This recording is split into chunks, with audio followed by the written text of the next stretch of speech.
Hi, it's me again with Corel Draw Tips and Tricks, and I just made a couple boundary tool videos, and somebody asked me a question. They said, when I make a boundary, it does this. When they make a boundary, it does this. It fills it in, which isn't a terribly bad thing because you can still get your boundary. But what it is, they have selected blue to be their fill color whenever they draw an object. When you make a boundary, it's making a new object. Just like if when he draws a square, he gets a blue object. When I draw a square, I get a rectangle or a square that's in, it should be red. I normally draw in red hairline. Well, what that is, he has a setting set. So we're going to go back. I'm using two different Corels to show this.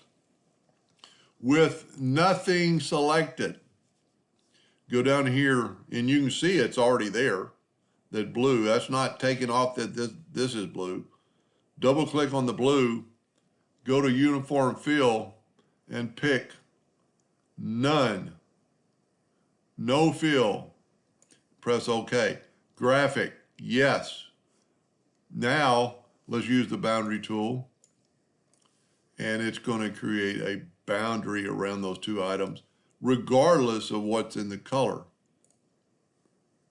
Those are already grouped together somehow. Let's go to object, group, break curve apart. Now let's put a boundary around this, and you can see my boundary is just a hairline. This is the way I think you would want it.